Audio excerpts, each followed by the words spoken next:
เอาพี่น้องเนาะเตรียมเอาออกอันนี้บัตรเอาไป1 2 3ปึ๊บ1 2 3ไปดึงไปดึงมันตีมือลมบุรีลมบ่นเมนโดนก็ตุบ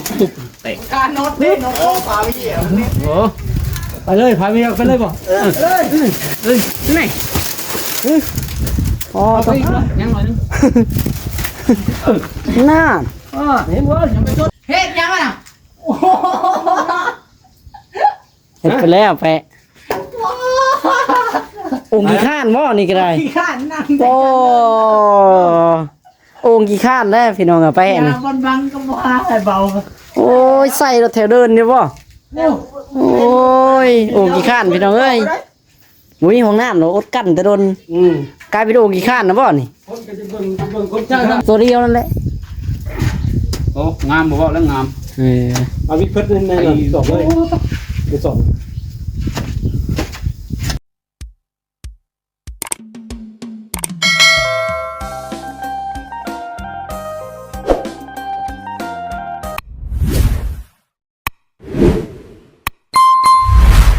เอาพี่น้องเนาะเตรียม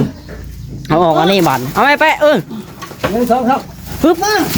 2 3ไปเดี๋ยวพี่มันฆ่าตัวนี้ดิไม่ผาตัวนี้ก่อนนับเลยตัวนี้ดึงไปดึงมันตีมือลมบุรีลมบ่นเมนโดนก็ตุบเตะการโน้ตเด้โน้ตพาไปเหี้ยโอ้ไปเลยพาไปเลยบ่นี่อ๋อไปยังหน่อยนึง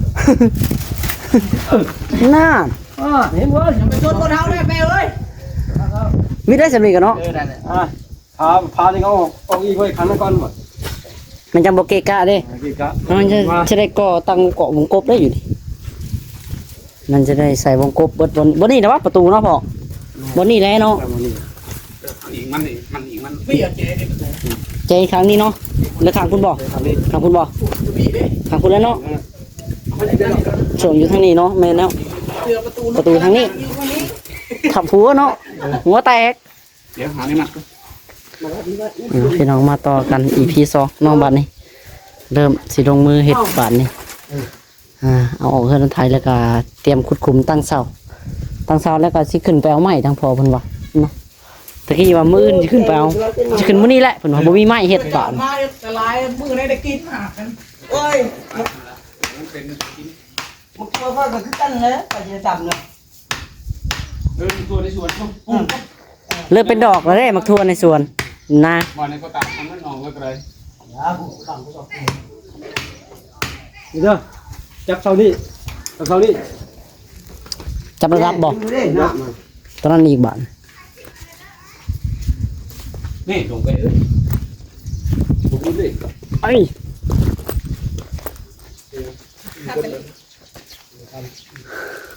ก็คือเขาเก็บเงินมันนี่น่ะถึงเลขขาดโตเลยโตยังเฮ็ดเสียงดวงเนาะเสียนเลขอันนี้ยังว่าเสียนเลขซื้อบ่ได้เบิดเงินบ่นั่นนะบ่ส่งขาดก็เสเลขนู่นโอ้เนาะนี่เลขยังบ่รู้เลขยุงเลขนั่นน่ะคือสิบ่เลขกระโปง20ขี้เข็บเลขกี่เข็บบ่เลขเงินขาดพี่น้องไอ้เลขโลด520เนาะ520เท่า14 14เอ้ยเนาะถึงจะถือก็มีแล้วเนาะก็เขาเก็บได้มือกินนี่เขาถือเลข3ตัวก็ 3,000 เลข2ตัวก็ 3,000 เก็บเงินนี่บ่เก็บเงินเหมือนนี่นะลงมาแต่เงินนั่นเช้าเก็บเงินได้โอ้ดวงไผดวงมันโอ้ยเนาะเฮ็ดว่าทรงเจ้าหาแนวขายรถบอกว่าซื้อคันซื้อแล้วเรื่องยากเฮ็ดยังอ่ะเฮ็ดไปแล้วไปองค์กี่ข้านบ่นี่ก็ได้ขี้ข้านนั่งโอ้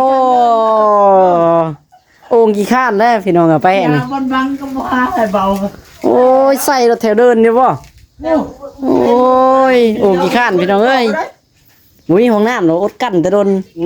กลายเป็นองค์กี่ข้านนะบ่นี่คนก็จะเบิ่งคนจะทำมีไฟผูกไปบ่อยพุ่นแล้วคนดูคนมันนะคือไปเบิ่งย้อนทางมาพุ่นแล้ว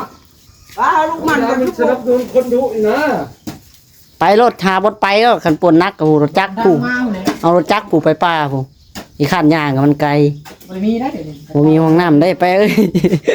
ห้องน้ำยังบ่แล้วเจ้าคิวเล็งไว้สั่นเลยเนาะ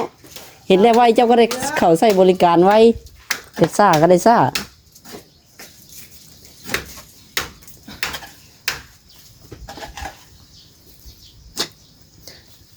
ทางในดองเพิ่นอยู่หน้าบ่ตรอ แม่ เพิ่นเลี้ยงงัวบ่ แม่ เออเพิ่นเลี้ยงงัวเพิ่นงัวเพิ่นจักโตน่ะ งัวบ่มีนะงัวลูกงัวหลานนี่เด้อ อ๋อเลี้ยงให้เพิ่น แม่นงัวบาคันว่ากับตัวหนึงงัวลูกสาวแม่นั่นน่ะผู้โตผู้โต เออ ยังบ่แม่นของตัวเองนะยังลูกของหลาน จ้างแล้วเนาะ บ่แม่นรับจ้างเรียก อย่าดอกเนาะ รับจ้างเลย ลูกหลานได้ก็ดีใจแหละ นี่เห็นของหลานเบิ่งเฮาบ่มีในเบิ่งเลยซะเอาเฒ่าแล้วเฮาสิเฮ็ดหยัง เบิ่งให้ลูกให้หลานได้เนาะ เบิ่งไว้ลูกกับหลานนี่นะ ขุดโดดเบอร์สิได้กอ ว่าตัวนึงได้ไปเอ้ย ธันวาก็ตัวหนึงบ่จังหั่น โอ้โต ตัวผู้หรือตัวแม่ของธันวา นี่ ตัวแม่บ่ บ่ว่าของ โอ้ ตุ้ ย ย เพราะว่าอยู่ดอกซะเนาะธันวาสิได้หลายตัวอยู่ดอกซะแต่ว่าตัวมีตัวแม่แหละคันตัวผู้เราบ่ได้ตัวแล้วธันวาได้ตัวเดียวนั่นแหละ โอ้งามบ่เว้าแล้วงาม เออ เอาวิกเพิ่นในสอบเลยไปสอบ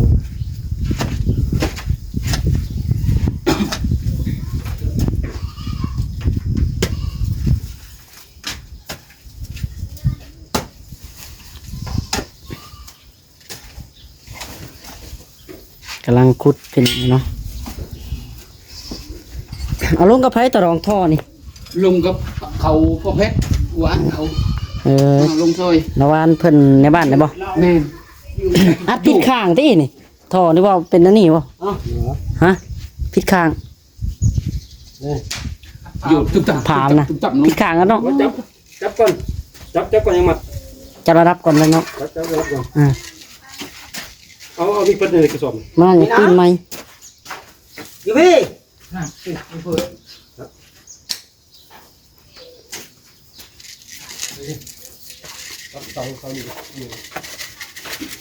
เนาะพี่น้อยเนาะ ได้ยิน มีแต่ เพิ่นมามื้อนั้นแม่ ท่ออันนี้ท่อเกน้ำเสียบาทนี่ยังอยู่ แม่เพิ่นถามว่าท่านว่าจะแบะมาให้เลี้ยงสิเลี้ยงบ่บัดเพิ่นได้เงินแล้วเพิ่นสิซื้อมาให้เลี้ยงบ่ อืม บ่เลี้ยงให้ลูกให้เต้าสิเลี้ยงให้ไผเฮ้ยว่ะเพิ่นว่าสิให้เลี้ยงจ้างนะจ้างบ่จ้างก็เลี้ยงว่ะแหน่มาว่ะบ่ราคาดอกของเฮาบ่มีหยังเฮาเฒ่าแล้วสิเฮ็ดหยังบ่ จะเลี้ยงให้ลูกให้หลานได้เนาะ แม่นแหละ เนี่ย เบิกให้ลูกให้หลานนี่ล่ะ นี่คืออ่า เดี๋ยวเขาขายเขาใหายก็พันสิบพันพอได้ซื้อยาสูบแล้วมา ชื่อพี่เป็นนัวเนาะในเฮือนซาน แบ่งนัว ได้น้ำบ่ล่ะหาหยังๆเป็นนี่เราตาผู้เฒ่า ว้าน้ำ บ่เห็นว่าเด้อ เอา เอาพี่น้องเนาะเพราะว่าพื้นที่มันอันนี้พี่น้องเออจักว่าสิได้เอามาอยู่ประจักเนาะท่อนี่เบิ่งก่อนพี่น้องบ่มีอันท่อเก็บน้ำเสียเด้เวลาเราอาบน้ำอาบใน หรือว่าเขาต่อใส่ท่อแป๊บต่อไปบนอื่น มีมันได้อยู่บ่เนาะได้อยู่แล้วเนาะใส่ไปก่อนพี่น้องเลยเนาะคันมันแล้วก็เบิ่งไปก่อน ตรงเลยครับ ถ้าว่ามันได้ก็จะซื้อมาตื่นก็ซื้อก็เอาสมุดอีกมีอีกบอนใส่อีกท่ออีก3ท่อนี่ใส่วางได้พออีกท่อหนึ่งนะขามีบอกใส่ ต่อหลังอันนั้นมา ฮะ ตัวแล้ว ต่อหลังสุดไป พี่บอกมันใส่ได้อยู่เนาะอีกท่อเออ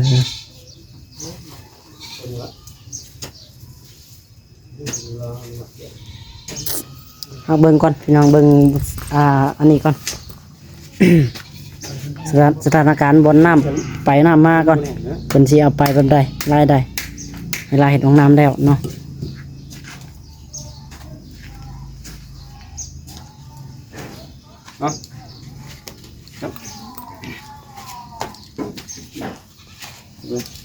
จับเอาไปจับกล้องกระเด้งเมื่อกี้เดี๋ยวโอ้ยพื้นที่สิเต็มแล้วไปเอ้ย ฮะ พื้นที่โทรศัพท์สิเต็มแล้ว เห็นแล้วน้ำเห็นแล้ว ถ่ายได้7-8 นาทีเด้งรุด7-8 นาทีรุดเป็นเมื่อกี้เด็กก็เด้งออกถ่ายใหม่อีกยังใครจะตัดต่อเป็น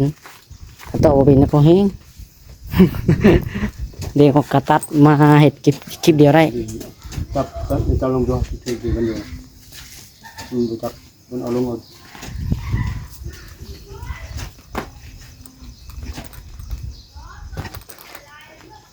ถ่ายไปถ่ายมาก็เวลาลืมก็พอแห้งอีกเนาะลืมเลยก็จับกล้องไปเลยคลิปบ่ได้ถ่ายพอแห้ง เล่งเส้นมันอ่ะเส้นมันถึกเส้นนับอ่ะ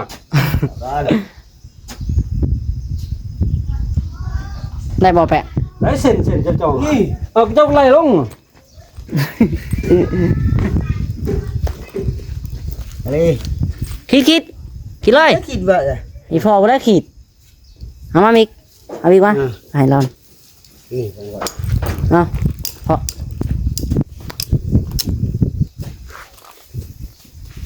อะไร เข้าไปช่างมันได้แต่เนาะเจ้ายังจะเข้าได้เจ้าก็จับอยู่ครับ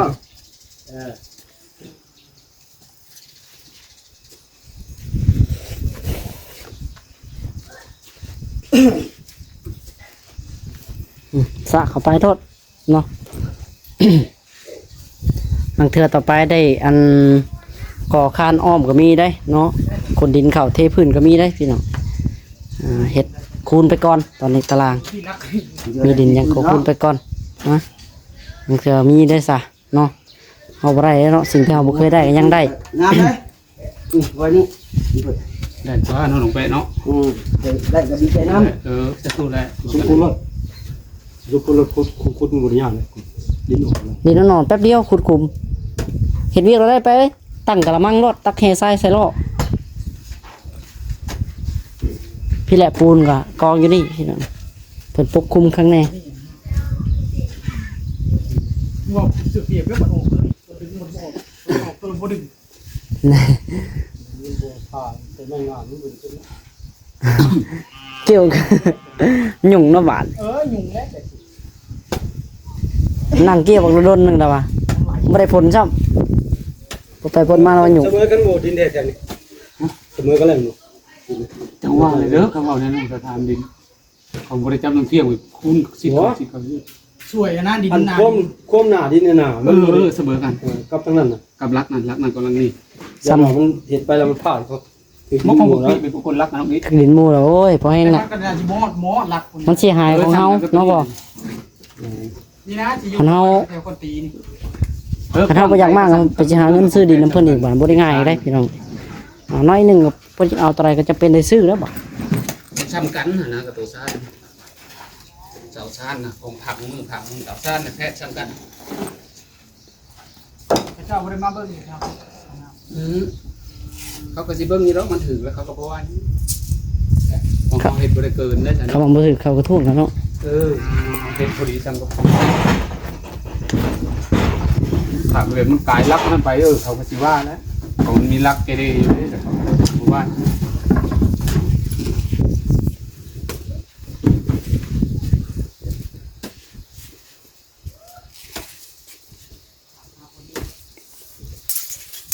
ผ่านก็ต้องสิว่าแล้วเลยก็ว่าเขาก็บริการมาว่าแล้วของเราก็ลงมาลงมาจากน้ำมาเบิ่งเอาไปเบิ่งกับเฮามาเลาะเบิ่งเนาะ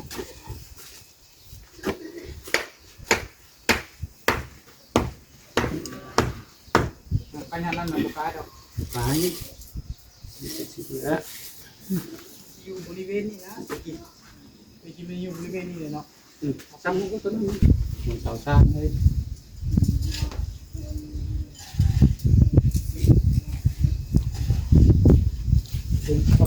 กำลังวัดแทกเบิด เป็นสอบเนาะ เครื่องสอบกับพ่อติวะพ่อแล้วเสา2ต้น ไม่ได้คุดแล้วก็เอาเสาลงแล้วก็ฟังปูนเลย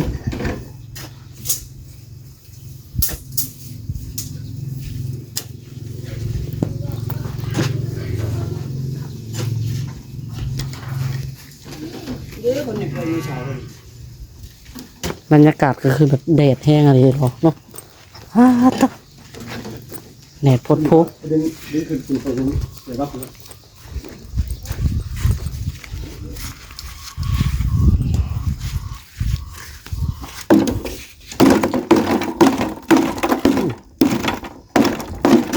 หล่อแต่งของหล่อแต่ง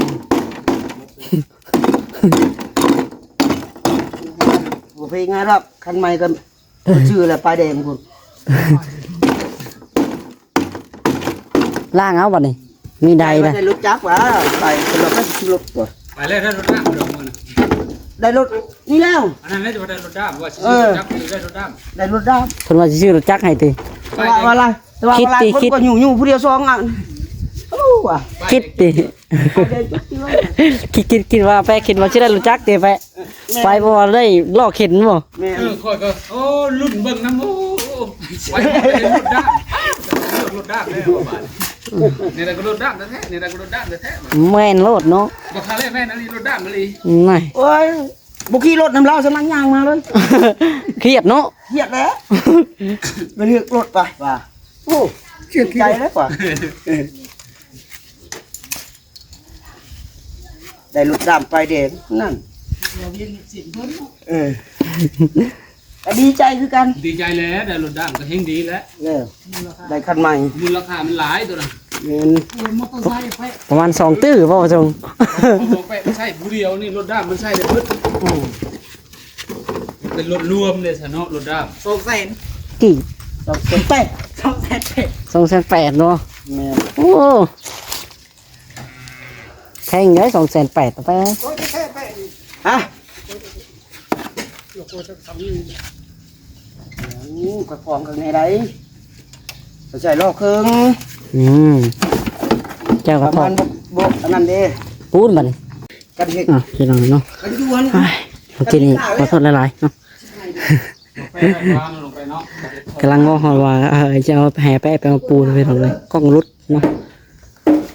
โทรศัพท์ก็ได้เด้งเขาเด้งออกอยู่ จะขี้หลอดหรือบอกนี่ถ่ายมันเด้งมันมีแต่รุดออกกำลังคุดคุม คือมันติดนั่นบ่ หึอืม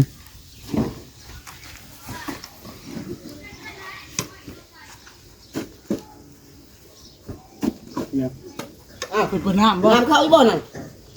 งั้นจะเปิดยังจะเปิด ยังไม่ต่อได้ดอกเว้ย กูโกกเลยไปเอ้ย ทิ้งไหมจะยังทันได้ต่อสายยางได้แปะ ยังไม่ต่อคุณอันนี้ก่อน แปะเปิดใด โกกโลด ป้าตัวแดดอะไรน้องบุษงโคตรโทเลย คุณสิโต๊ะคุณต้องหันไปนี่ กันใดนี่ชั้นบ่เนาะชั้นเท่านึง อยากพิลึกดีได้ไป ดีแล้วสัม ฮอน อย่างลงวัวที่ซักแล้ว ดำเด้ดำน้ำหมูเด้หมูดำแล้วบ่ล่ะ เดี๋ยวตัดต่อแล้ว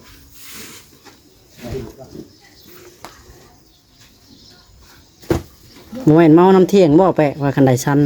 เนาะบ่งหัวเอ้ยไก่มาไก่ยังดูขึ้นอยู่ ไก่ที่ถนน เอาดูน้ำเลยดูน้ำดูหน้าไก่ไปเลยอย่ากลัวเสียงพอทำมีกระเบียงเอา เฮ็ดยัง ไฟดูดบุษง เขาหน้าเขาเลย ดูน้ำยักพิลึกเลย น้ำดับหน้า โอ้ต จับตายเลยนะ ร้อย ก็เล่งไปเฮงไปได้ ร้อยกว่าเม็ดบ่ร้อย200เป็นบ่ ไก่เลย คอยสิประมาณ250จะคิดถึง บ่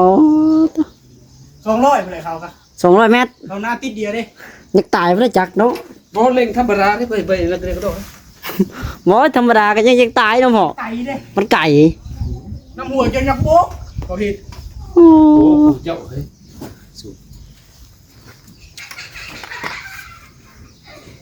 อยู่ทางหน้าแล้วนี่มีผลนี่ ก็ว่าอยู่ตกทางใดก็ทางแถวพี่บ่มีแถวหน้าพอมีน้ำมีฝนตกอยู่ทางหน้าก็ขาดน้ำอ่ะบางมือ2มือนี่ มักเสื้อเปียกใส่บนขีดเด้อใส่เส้นเลยเส้นนี้เส้นลุ่มกับเสาตัวนี้เส้นมันจะแพง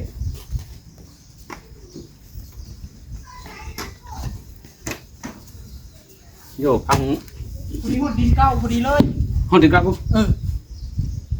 ของกันที่สูงกว่าตัวนะมั้งกายนะมั้ง หอดดินเก้า ฮอดเลยนี่ บ่เขาว่านะมันทาน ต่ำกว่าเสาเอา10 เซนนะ15 เซน อันทานมันนะว่าพอดีหอดดินเก้าพอดีเลยแล้วก็บ่ ได้คุดลงแล้ว เสาดิ เสาเนาะ มันเกี่ยวลงเรื่องนี้เรื่องเชิงบอกมัน จักเลย เรื่องเชิงเนาะ บ่อยู่กว่าได้ประมาณ70 เบิ่งก่อน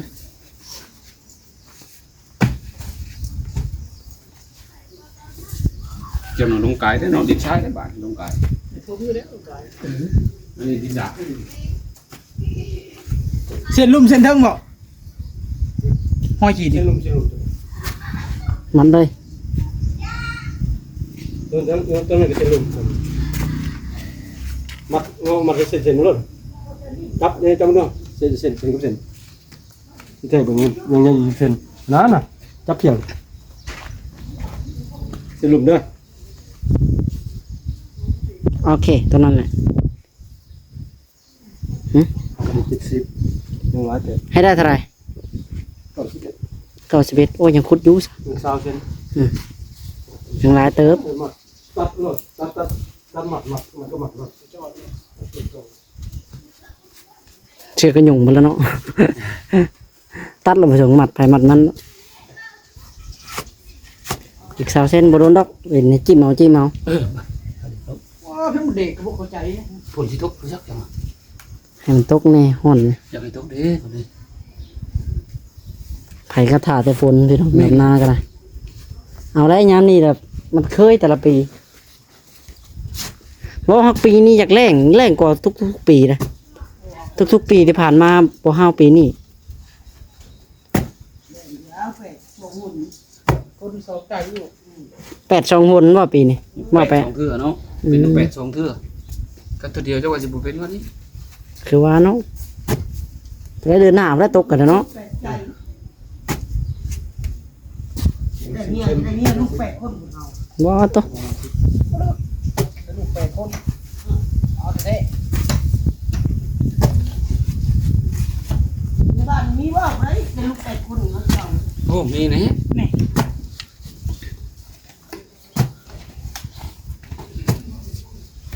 ปัญหาเจ้าสิมักเขาก็เท่านั้นนะดอกนะ เฮ้อผู้แฝดคนมันกระเท่านี่แหละฟังว่าลูกแฝดคนล่ะ มันก็สิอยาก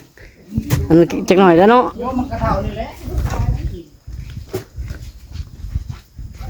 เอาโอเคพี่น้องสำหรับคลิปนี้เนาะเดี๋ยวขอตัวไปก่อนไว้พอกัน ได้ดอกด้วยกันเอาแปดเลย อีพีหนึ่งพี่น้องอีกต่อดีอีพีต่อไปพี่น้องเตรียมเบิ่งย่อเสาเนาะตั้งเสาแล้วก็เทฟังเสาแล้วก็จะขึ้นไปเอาไม้เนาะอยู่บ้านปลาไหลพี่น้องเนาะตอนเอาไม้ก็สิบ่ได้ถ่ายดอกพี่น้องเนาะเพราะว่าทางร้านเพิ่นบ่อนุญาตให้ถ่ายเนาะ เพราะว่าเป็นโรงงานนี่นะพี่น้องโรงงานของทางพ่อนี่แหละพ่อหักเนาะพ่อหักน้องหลาเองเดี๋ยวว่า FC ว่าเห็นเพิ่นบ่ให้ถ่ายคือบ่ไปเอาบนไม้ กะ ราคาประจำอยู่หันมัดราคามันถูกแน่พี่น้องเนาะราคาไม้มันถูกแล้วก็ไปเอาสำไรเพิ่นก็บางทีเพิ่นก็แถมให้หลายเนาะไม้ก็ได้ ไปซะโอเคปานนี้แล้วไว้ต่อกันอีพีหน้าพี่น้องเอาคลิปนี้เนาะบ๊ายบายพี่น้อง